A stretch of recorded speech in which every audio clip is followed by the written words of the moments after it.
Hello, this is Dale Matthews. It's Inside News, and joining me today is Lily Morgan. Hello. Hi, Dale. Good evening. It's nice to talk with you, and we're going to try to do this twice a month. So, and with the other candidates, with Bill Hunker and also with Dan DeYoung, talking about the challenges that are ahead of you as county commissioners. One of the things that occurs to me is that a scenario is you're dating a new person, let's say, and you get a chance to talk with your friend who's a woman, and she says, I've got a couple of things I can tell you about this fellow that you're now dating because I used to date him. Oh, that's sort of interesting. And it's going to be filled full of personal observations because they're no longer dating. But it could also potentially be filled full of things like, here's some videotape, not that kind of videotape, the nice kind of videotape.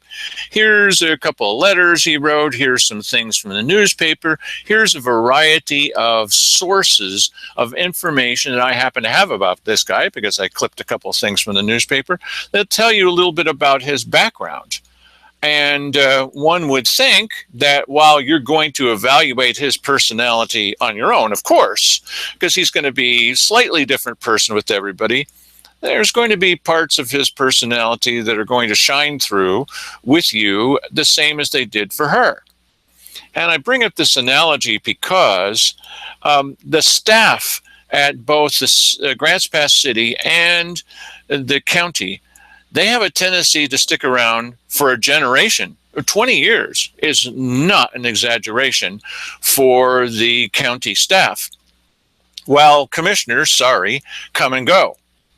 Mm-hmm. Now, that being the case, I personally have had, and a number of people in the community have had, relationships with the current county commissioners, and they're always going to be tainted by our personal bias. I mean, you have to expect that. We're human beings. But there's also videotape, and not just my videotape, our videotape here on the show, but there's also the county videotape. And so it's kind of hard to argue with their previous record. Am I on the path that makes sense with you at the moment? Yes. So now one of the sayings that I'm very pleased with is I reserve the right to be smarter today than I was yesterday. I hope most people are like that. The question is, what kind of approach will you make to fellow commissioners, to staff people, especially to the folks who are department heads, and that means that you can hire and fire them at will if you wish to. You don't even need to talk with the union about them. It might be polite, but you don't have to. The question is, do they get a chance to start all over fresh every 4 years, and it doesn't matter what they've done in the past, or will their past record have any effect on how they're evaluated today? That's a great question. I do, a couple things come to mind, and I think the first thing that comes to mind when you brought up the dating scenario is what's the time frame since the past events happened? Because of allowing time for growth, allowing time for change. As you know, I work in an industry that deals with people who have been convicted of crimes, and the whole purpose is to offer them a chance to try to change their lives so that they don't continue in that path of crime. So I fully believe that people can change. However, you also have the accountability and responsibility that if people who need to change are not changing, you need to get a new guard, essentially. We did that with city council.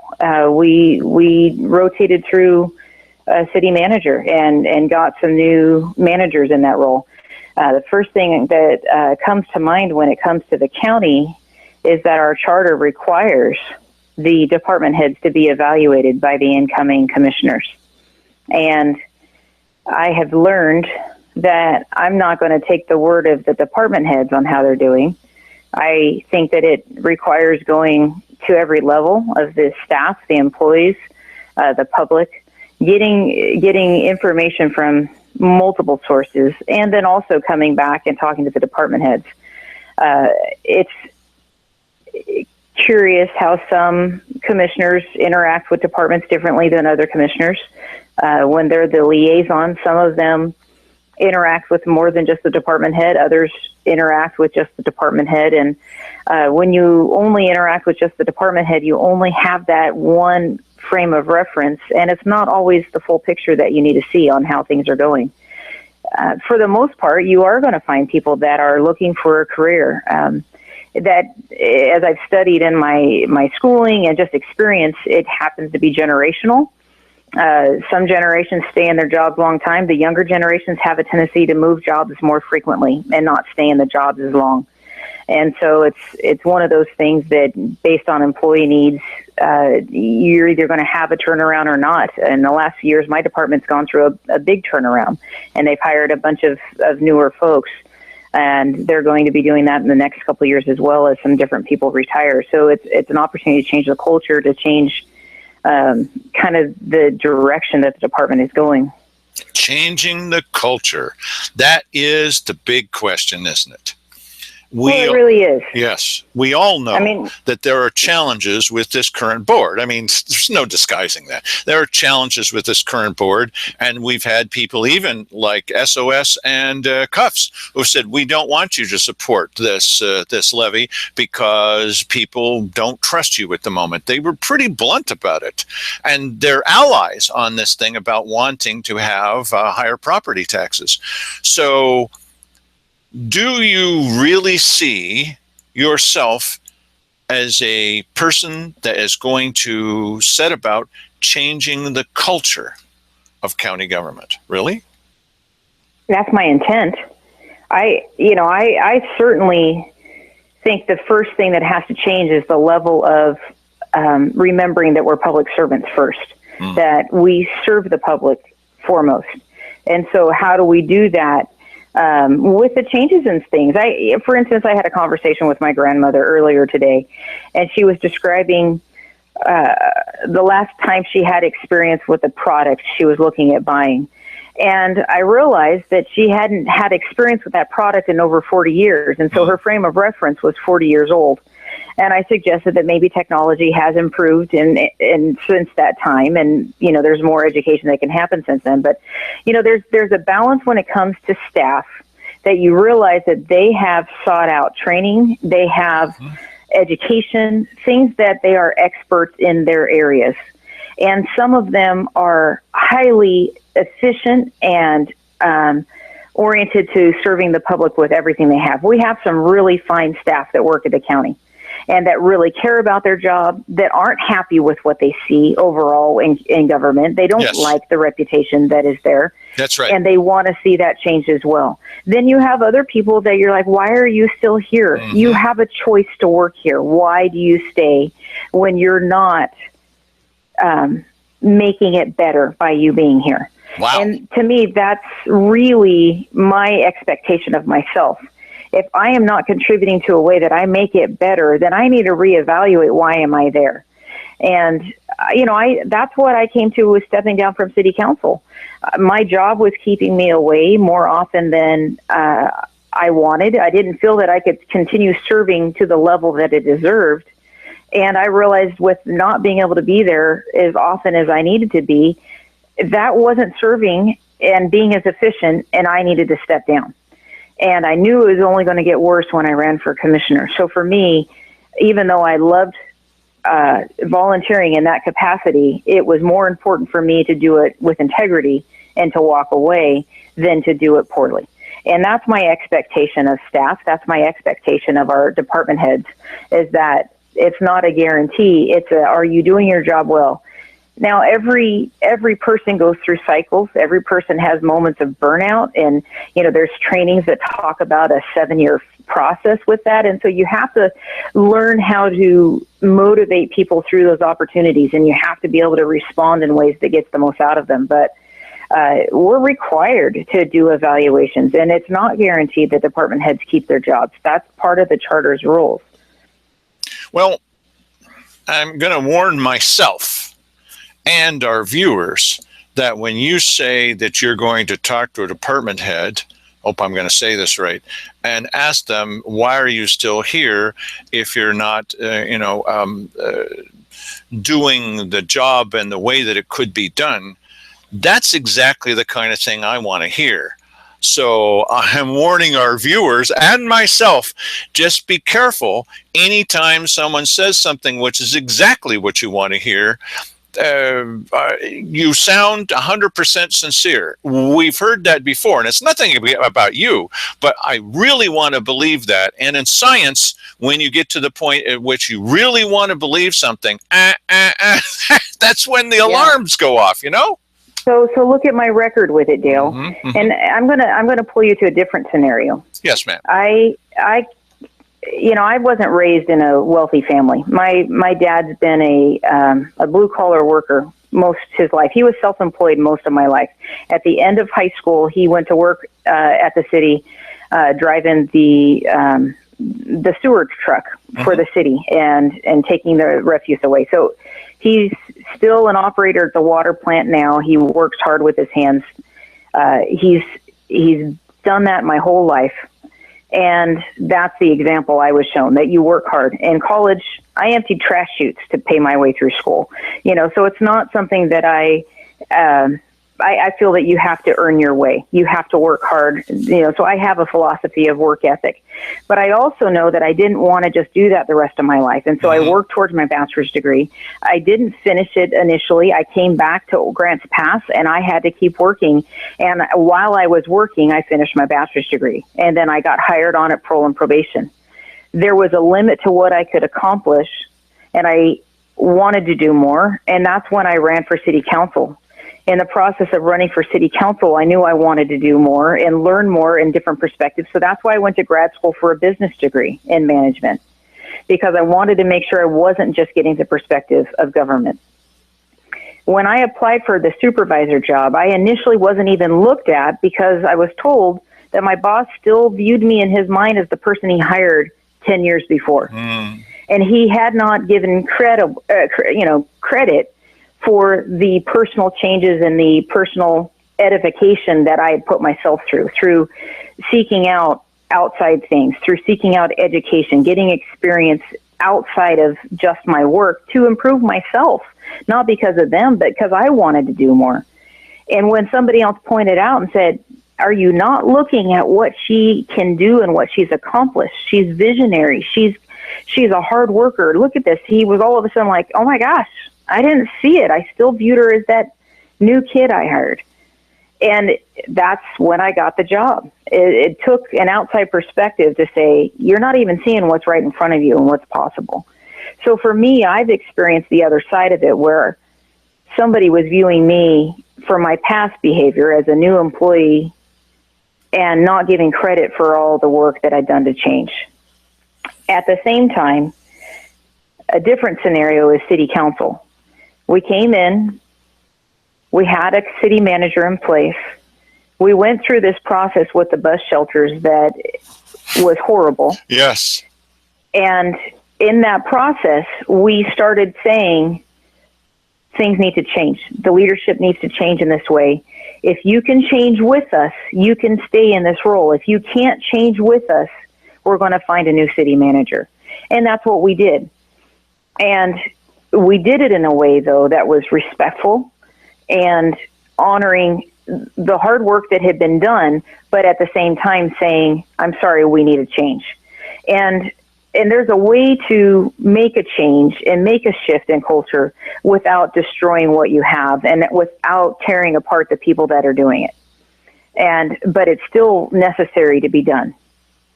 One of the analogies that I've used, fond of analogies, so we're going to get along great. One of the analogies that I use, it's going to bore our viewers to death, is that it's very much like when you look at some of the people who work especially in department leadership roles.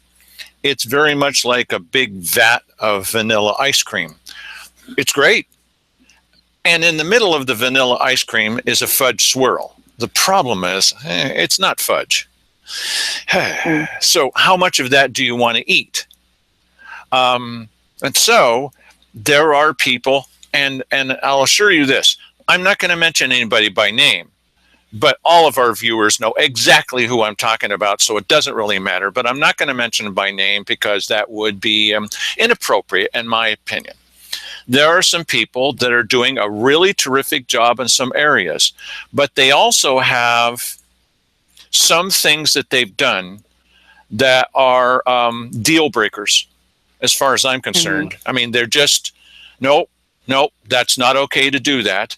And it's never going to be okay. And so, again, I'm not going to mention anybody by name, but there are certain circumstances where, well, it's not always easy to point this out, but let's suppose, going back to an easier analogy, in the world of dating.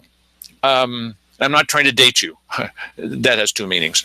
In the world of dating, what would you consider to be a deal breaker? It doesn't matter what you do from now on. It doesn't matter what you've done in the past. This would be a deal breaker. Yeah. Well, certainly I have a whole gamut of lists. That's why I'm 40 and single. But yeah, that's why I also am intentional in how I live my life. And so I have learned from my mistakes. I've tried to learn from other people's mistakes, but I work in an industry that is highly regulated. Our certifications are on the line constantly. For being dishonest, you not only lose your certification, but you lose your opportunity to get recertified. You are out for life in my line of work if you are found to be lying. And so I take it very responsibly and very much seriously when somebody says, oh, you should just overlook that. It's like, no, you have a choice to be in this career. It's a privilege to be in this role. You have an obligation to live to a higher standard. And that's something I can't compromise on. I'm not saying that you don't make mistakes and go, I really wish I can go back and look at that again. Now that I have the insight of, hindsight, I wish I could change that. But that's different. When you make the best decision you can with the information you have, you don't always get it right. But there's a difference between that and I'm going to bring up a situation in Jackson County. Somebody in my line of work who was the head of a department got convicted of drug possession. Yes. And that is the ultimate betrayal of what we are supposed to be representing. As we're trying to help other people make changes, we can't turn around and be doing the same behavior we're asking them not to do. And, it's one of those things that there is a higher level of accountability. And I believe that fully. And I do not stand beside people that look the other way to hide bad behavior in public service. That's a tough statement. You sure don't want to re-say that in another way, because you're going to see that as a county commissioner among your fellow commissioners. I understand that. But at the same time, here's the tough thing when it comes to other commissioners. We have no authority over the other commissioners. Right. The people have the authority of the other commissioners. So whether I agree with their behavior or not does not mean that I have the ability to change what's going on. But how can you keep quiet? That's my question. How can someone sit there and keep quiet? When I stood up in city council. That's correct. After the levy failed, I said, find us a list of our discretionary funded projects. And we're making cuts and we're going to rent jail beds. I was publicly called out and said, you're being a troublemaker. You were told not to talk about that. It's the right thing to do. I talked about it anyway. And a year later, I have people saying, don't forget Lily stuck her neck out when we all told her not to. I was getting calls from people in the community saying, you're building a bridge to nowhere. Yes. But it was the right thing to do. That's a familiar phrase. Yes. Yeah. Yes, it is true. Now, here's the problem. You've got to live and work in a situation in the courthouse with a lot of different people who expect you. They demand that you go along to get along and become part of the program. And if you don't, then you get called names. Yeah. And I guess that's just why I try to make sure that I do it in a respectful way that gets the outcome that's the right outcome. that you go about evaluating and you try to, I mean, employees have rights. Most of the employees in the county are covered by union. And unfortunately, that does not always serve the best interest of the employee, the county, or the public. And at the same time, the unions accomplish a lot of good things. Mm-hmm. We have to find a balance there of making sure that if we have an employee that is not living up to expectation, that we give every opportunity in a reasonable amount of time to say, can we help you be better? Otherwise, we need to help you move along. And the department heads at the top, you know, we do need to take into consideration what's been going on. At the same time, have there been improvements since then? Has behavior changed since then? Has there been an opportunity to say that's not okay, or were they told? If they're not told it's not okay, why would they change the behavior? Right. And so the expectations of this is where the buck stops, this is our expectation, that's where the line is drawn. And so at some level, you would say there is going to be a clean slate, but not entirely. So I'm glad you brought up that example of the person in Jackson County. Let's suppose for some reason you're a commissioner on loan to Jackson County, and now you're over there. And you've already seen this person, and we don't need to mention the person by name because we all know who you're talking about anyway, but we won't mention it. And so now you're over there, and that is one of the ultimate deal breakers. It's one of the deal breakers, possession of narcotics. And so you're there. Now, are you more likely to say, okay, since I'm new here, as you will be in this job, I'll give the person one more chance, and if they do it while I'm a commissioner, then I'll say goodbye? Or are you more likely to say, no, that person's got to go now? Yeah. Well, and what I believe is that there are some deal breakers that people have to go now. But there's also other ones that because of the time since something occurred that you can't touch them. Mm-hmm. And so it's finding that right balance of when can you take action over something that has happened in the past? Or is that past behavior continuing and still the standard? And so, I mean, Dale, every circumstance is going to be different. It's not an easy question to answer. I got you. That's what we do here. If it happens while I'm there, it's a deal breaker. You're gone. Right. If it happened 10 years ago, it wasn't under my watch. If it happened 6 months ago, okay, well, what's been done to deal with it? What's the process? You know, it's not an easy answer in the sense that there's not a black and white response that fits every scenario. Right. There's not, every deal breaker is not the same. And, you know, so it's kind of one of those things that when it comes to me, I have really high standards. And I have even higher standards for myself than probably is reasonable to ask of somebody else. You know, so it's kind of one of those things that I hold myself to a very high standard. I expect that out of those around me. And I also have to be told every once in a while, like when it comes to my sister moved in with me and there was 3 kids living with me, and someone suggested, do you ever just play with the kids?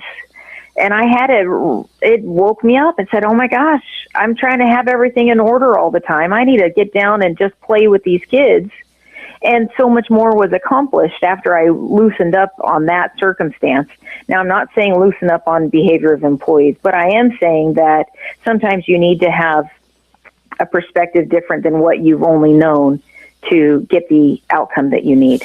I know what you mean in a couple of ways, in that it'd be easy for me to say, well, why don't you have the guts to stand up at the podium and say your opinions? Well, see, that's easier for me because I've been doing it for a long time. I can't expect everybody to do that. How come you don't go to the meetings, even as a commissioner candidate? I can't expect other people to do that. Or, you know, here I am, and every single show that we've done, and this is show number 523 in a row. I can't expect that of anybody else, of course, but one can only hope that if you put up a certain standard and people see that you're living by it, that one, it might be a little bit inspirational. It's a possibility. Or two, that they'll just call you funny names behind your back. Well, that happens anyhow. But, it's one of those things that, for me, I look at the interaction I have with people that have been on parole and probation, and that I've had an interaction with. And, this last week I spent a week down in Los Angeles for a drug court conference, and I learned a lot down there. And, I also took time at the end of the day, and I went over and went to Disneyland, and I took a picture of a coworker and I in Disneyland at the end of the day. Good. And one of the parolees got on there and said, two of my best role models in life. And, that means a lot to hear from. I'm not a friend with this person on Facebook. They're connected through the coworker. But that's the interaction, and that, nobody else sees that kind of stuff. I don't do it for recognition. I do it because it's the right thing of how you interact with people. And if I, who I am in serving other people is a part of who I am. It's a part of my life, whether or not I'm in public office or a parole officer or a volunteer in the community. That's just who I am. And that's what I hope to continue to do. Dale, I know there's video with all these circumstances. I can't say that there's a hard, fast answer for every circumstance. Right. But I certainly know that has to be taken into consideration when you're making those decisions. I would It can't be excluded. I would suggest that you do not take into account the opinions that we might have on this show or something that I say that's criticizing the commissioners. Stick with the facts. I think that they are facts, but you don't know if I'm telling the truth or not. Once you see the tape or you listen to the recordings, I'll give you an example. So there's somebody, and I'm not going to mention names, okay, as I promised. So there's somebody in a position of leadership who said something at a meeting that was indecorous, not the best thing to say. And one could always say, well, doesn't everybody make a mistake every once in a while? I mean, I didn't mean to say that. But instead what this person did is they said, well, what you've recorded is not what I said. In fact, you went in and you doctored that tape to make it sound like that's what I said. What? I had never heard that one ever before. And it's the only time I've heard it here. And then tried to get other county workers involved in corroborating that was never said. See, that for me, that's a deal breaker. You just can't, I can't imagine how that person could work their way out of this damning circumstance with, how can they walk around in the light of day after that? Because it was obviously proven to be not true. Yeah. Well, I know that I'm one of those people that I go to say a word and the wrong word comes out. Oh, not yeah. the one I was intending to say. I'm doing it every day. Yeah. And so it's like, okay, that's not what my intention to say was. I've had to apologize publicly. I once led a prayer at a chapel at my university in front of 1,000 people and meant to reference God as a lighthouse. And I said outhouse instead. And literally the dean of students the next day said, bless you in the name of the Father, Son, and the outhouse. I mean, it was a joke on campus because I'm trying to think of this word. I have this vision of the lighthouse in my brain. And when I try to pull that word out of my mouth, the wrong word came out and the word outhouse came out. You don't get any more embarrassing or stick your foot in your mouth in front of 1,000 people to refer to God as an outhouse. Though there's a lot of analogies, you can go there as well. But, so there's a difference between saying the wrong word, not the intent, and there's another one of saying, okay, whatever.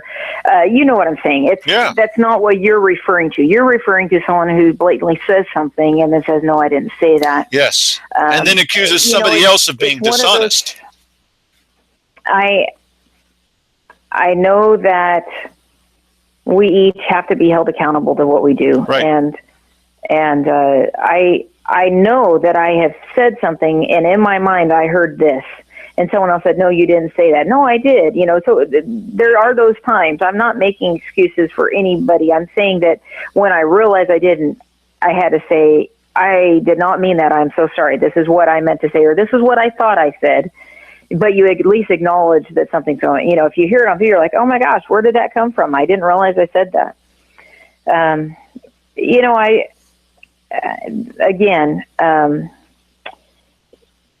We are especially initially responsible for ourselves, and then as commissioners, we're next responsible for the heads of the departments. Yes. And the authority of what goes on down the levels is not as if there is an problem employee that's not getting things done, our route is to go through the department head and say, take care of this. Right. Make sure your management style is appropriate. If that's not possible, then we have to do a change of management. Now, I'm only talking about department heads. These are at-will employees, okay? The union thing is a whole different way of going. And and you could send them to classes and you could give them counseling. I'm talking about the people who are, well, another example is there was someone in a position of leadership who was really trying to be helpful to the commissioners. So we're talking about department head here, in helping people see the light when it comes to the wonderfulness of voting for a higher property taxes. And what this person did is that when people would come into their office during office hours, they were trying to persuade those people to vote for the levy at the time, and then went out on the road during office hours and was visiting various places, telling people how important it was to vote for the levy, and also said this is a key department where a lot of people go to try to do business that's important to them, and said that office may actually close down when there is no relationship at all if the levy didn't pass, and it's like up to you. You get what you pay for. That for me is a one strike and you're out kind of thing. And an ethical violation. Oh, yeah. For me, as I'm a county employee and campaigning, I take time off. But it's a weird circumstance because I'm a exempt employee. So It's a take all day off or take part day off. I don't get part days. It's an all or nothing kind of thing. Right. But it's one of those things that I have a couple employees managers that I've been accountable to, is saying, I'm going to be gone for this. This is personal time. This is, and that kind of stuff. And because of the fact that, and I'm also in a career that I'm on call 24/7. So when am I off duty? I'm always on duty. I go to the store, I run into somebody, I'm on duty. You don't get time off. So you have to be intentional. I get people that have called me at my office. I say, I can't talk to you about this at my work phone. Right.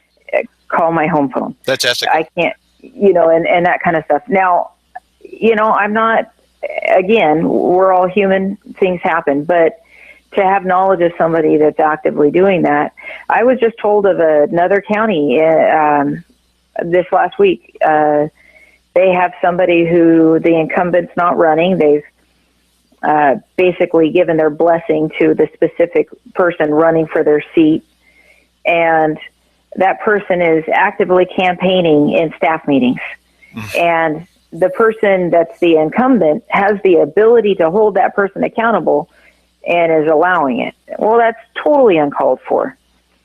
And, it's just kind of one of those things that it's like, okay, then who's notifying, who has the authority to do something about this, And what about the other people in the room? The other people in the room. This came up with the Oregon Government Ethics Commission. There was a fellow, and again, viewers of this show are familiar with this scenario. There was this fellow that on the same day that the commissioners were found guilty of violating ethics laws, they denied that they were. They looked us straight in the face and said, no, we weren't. And it turned out that they knew that they were on that day. They knew it, and they weren't telling us the truth.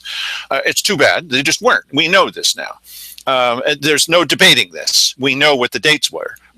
And so in this case, on that same day, there was a fellow that was involved in some other county, and there were people around him at the table where they were meeting that were violating the law. And he kind of went along with it. And this was part of how he was going to be done for doing this wrong. And he says, wait a minute. He says, what do you expect me to do? These other people are the ones violating the law. And the Ethics Commission people told him, but everybody in that room was violating the law because there's a quorum. He said, what do you expect me to do? They said, we expect you to get up and leave the room. Yeah. He was not happy, because that's kind of like not getting along with your friends. Yep. But you've got to do it. And that's, I mean, we get done with a city council meeting. You literally count how many. All right, I'm walking away. I can't talk to you guys. You got too many people standing there. That's correct. Even if we're talking about nothing to do with city council, it's again, there's a quorum because we're all standing there. Same as the daisy chain emails or phone calls. Who knows about this? Okay, we can't talk to anybody else. That's a quorum. This is, you have to be intentional because it's on you to do it right. Well, there is a department head that two different things happened here. One was a fellow came to him and said, one of the regular citizens that has to deal with that department came and said, I don't think I'm being treated fairly here. Now, I've heard the recording. So I didn't make the recording. It was an audio recording, but I've heard it. And the person who said this was not yelling and screaming or acting up or any other thing else. It's a bit long-winded, but I'm guilty of that. And he said, I don't think that this is right. And the department head says, well, I'm going to F you. F this and F that and F and you're always trying to F me. And Keith Heck objected to me saying F. Well, good golly, this guy was saying the entire word. So the fellow finally came and he objected to being treated this way. One was the situation, and two was being treated this way. So the fellow was given a mild warning. We know this now, it was a mild warning from one of the commissioners, and then went back to the fellow that he had been dealing with and said, yeah, I was given that warning thanks to you. Now F you and F this and F this other thing, and went on and did it more. To me, that guy is doing a wonderful job in a number of things, but he has become the fudge swirl. Yeah. Well, obviously, I don't condone that kind of behavior. That was approximately a year ago. And so what do you do with people like that? I mean, you hate to say goodbye to somebody that's been doing a good job on other things, but that's one of those. And very recently, the fellow came in for one of the meetings with the county commissioners. And the commissioners, now that they've been found guilty by the OGEC, are a little bit more careful about what they do in meetings. The Oregon meetings law, it doesn't take an expert. And I mean, it's written in English. As long as you can read English, you can see what the law is. And I've given them all a copy of the rules. So later on, actually, the reason I did it is partly education and partly so I could say, I've given them the rules. Okay. Yeah. And it's not my version of the rules. It's the state's version of the rules, and given them to our county legal counsel. And so this fellow sat down and started talking with them about business, county business, before the recordings, before the meeting started. And Keith Heck leaned forward and said, we can't talk about that now. That's county business. And the guy looked a little surprised. And then he continued to talk about it. And Keith Heck told him the second time, he said, we can't talk about that. This is county business. And the guy looks back at me, same guy, the F guy. He looks back at me and he says, well, that's why I don't like talking when he's here with the camera. He said, I'm not used to obeying the law. That's a paraphrase, but that's the gist of what he said. This guy is, he has a county board that is dependent on him to help make sure that they're following the law. And how is he going to do that when he now, just a few days ago, said that he's just not used to following the law? What do you do with somebody like that? Fudge swirl or vanilla ice cream? You make clear what the expectations are. If they can't abide by the expectations, then they need to go. Right. That's the sum of it. The expectation is that you abide by the rules, and the rules are there for our protection, for the public's protection, for the staff's protection even. Yes. It's one of those things that's part of accountability. And I'm sorry, but if you say you're not used to it, fine, but that's what the rules are now. We have a new director in our department, and through the process of getting a new director, our policies are being revised and updated, and people have schedules have changed, different standards have changed, and the response from some of the staff is, well, this is how I've always done it. Mm-hmm. Adjust. The rules say this is what has to happen, and it's by the state, and we weren't in compliance, and we need to be in compliance. So this is the standard now, and that's how it is. So it's one of those things that you make it clear that the law is going to be followed. You make it clear that it's not because it's a rule, but because whether the cameras are there or not, yes, it's the right thing to do. It's the law. You're going to abide by it, and if not, then seek employment elsewhere. And it's not one of these laws where you have to be a lawyer to understand it. I mean, it's really simple. Just, tell people what you're doing. Be honest and upfront with them. A good thing about county government, Nate Gowieran, great guy, and we're lucky to have him. Scott Chansey in transportation, absolutely.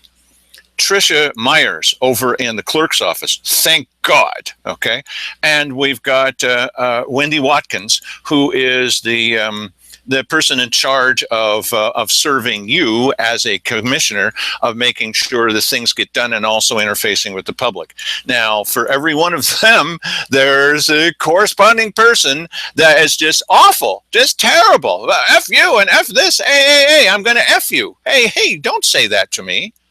And so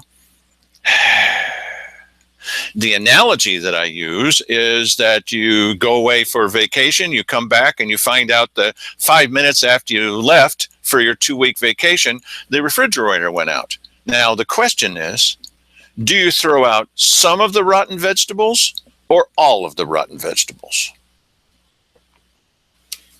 Yeah, you throw it out. Good analogy. I'm looking at the fridge. Yeah, buddy. And so we've heard it before. Lily, we've heard it before. Ms. Morgan, we've heard it before. You can call me Lily. Good. Thank you. And you can call me Mr. Matthews. So is it really possible? Is it really possible in this world of ours to keep in mind what people have done, and they don't get 6 more chances, they maybe just get 1 more chance? Is that really possible based on don't listen to me, okay? No, please, everyone else listen, but not Lily. Not just about the opinion, but on the tape that you see, and you can see the person is doing that, and you can see for yourself, my gosh, this guy's lying to us. Is it possible then that those people would be on a shorter leash than those who where there's no evidence that they've ever done anything bad? Is that possible? Really? Absolutely. Absolutely. I'm sorry.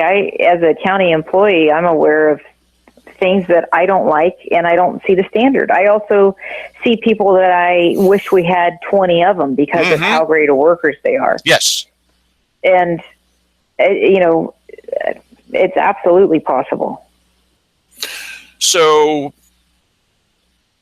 what's the takeaway from this that you want people to understand about you, and that you hope that whoever your fellow commissioner ends up being, that person will take away from this? What would you encourage them to do based on just this conversation, ma'am? My intent between now and January, when I take office, is to spend as much time as I can. I'm going to be taking time off from work to be going around and observing and learning and meeting with people in the public, people that are employees, and getting as much of an education as I can about how things are. So when it comes time to actually doing the legitimate evaluation, it's based on knowledge, not on just, oh, okay, you told me you're doing good. That sounds great. And so I would encourage that from everybody, that I have not been able to attend every county meeting because of the fact that I have a job and Right. I'm being paid by the county to do my job, not go attend county commission meetings. So Yes. for me to do that, I'll have to take time off from work unless it's specifically related to my job. Because first and foremost is I have to be mindful of my time and doing my job correctly. But at the same time, I am going to be taking time off from work to be doing that. And I intend to talk to you, Dale, and say, Dale, show me the evidence that you would like me to be aware of. Or point me to where I can go, which meeting I need to go watch. I wasn't even going to ask you that. I mean, I was tempted to ask, but I was just making a mental resolution. Don't ask her, because she's going to be polite and say, well, yes, of course, and it puts you on the spot. But I'm very happy that you brought it up, because our audience has seen these things several times. So when you hear somebody say, well, I don't understand why you're chuckling, it's because we've already seen the tape several times and we know that what you're telling us is not true. Yeah. There's some accountability, but only in the court of public opinion. It's not going to happen any other place, really, honestly.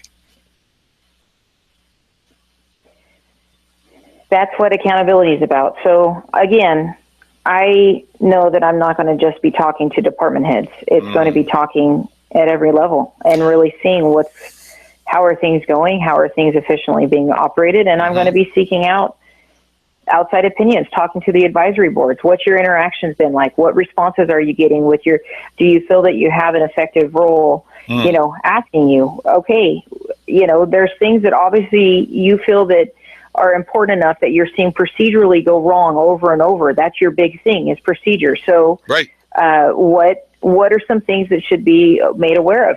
Why do you say that Trish is so outstanding and but granted, there's no authority that we have over her, but we do over her budget. But it's one of those things, she's elected, but that's awesome that you have somebody that's in a role that's doing a great job. I personally need this. Lily, I need it, because otherwise I'm just a guy who's complaining all the time. You have to find somebody that's doing a good job, and thank God that she's there and does this good job, because otherwise I'd be nothing but a professional complainer, and some people think I am anyway. She's doing a great job. I've even said to you that I hope someday that you change your show or your website to goodcounty.com. We have goodcounty.com. We do have. I've been running goodcounty.com as long as badcounty.com. It's got like 7 or 10 videos on it, and nobody wants to go look at it. So that says something about all of us, doesn't it? But I would love to do more of that. Absolutely. That's a delight. And I did do that with Scott Chansey, because there's a wonderful guy. And there really is a big difference between Tricia Myers and the person that used to be in that office as a clerk. And I can give you long examples, but not tonight. Sure. Yeah. Well, gosh, you're saying all good things, and if that's what we're going to end up with, then I would say Yahoo, and so we'll call it semitolerable.com. That's okay. I think that's how we get the culture to change, to build the trust back up. And yes. I know employees that want that to be what they're known for. I do too, but I can't talk about them. Work. I can't. They talk to me in the hallway, or they make little silent, motions like this, and looking around to see if anybody's noticing. Well, I've told you that before too. I don't remember if it was on the radio or on just a phone call, but somebody said, "Well, how are you going to deal with Dale Matthews and his bunch?" I said, "I'm going to listen." Because they're obviously saying something that needs to be heard. So because that's what we're there for, is we're going to listen. So, well, if we can back it up with facts, then there's still people who are going to argue. There's that solid 20%, and they don't care if you got the facts. But if we've got the tape of them, I just posted something just the other day, and it's only the commissioners talking. How dare you? That's negative. Hey, how can it be negative? It's just them talking. It's no commentary from me. Even the title was just bland. So what's your problem? Yeah, well. So we'll concentrate on the things, if you're serious, I take you for your word, we'll concentrate on the things when you look at this, you'll turn your hair white. Look, I'm supposed to be black hair, and it did that to me. I had gray hair at 17, it's okay. Thank you for talking with us, and we'll look forward to talking to you again in a couple of weeks. The same kind of thing, trying to ask the kind of questions or pose the kinds of scenarios that you're not going to hear from anybody else. And I think it goes to the soul, Lily Morgan, of who you are. And boy, I sure like what I'm hearing so far. Thanks, Dale. I appreciate your time. All right. Good night, everybody. Good night, Lily. Good night.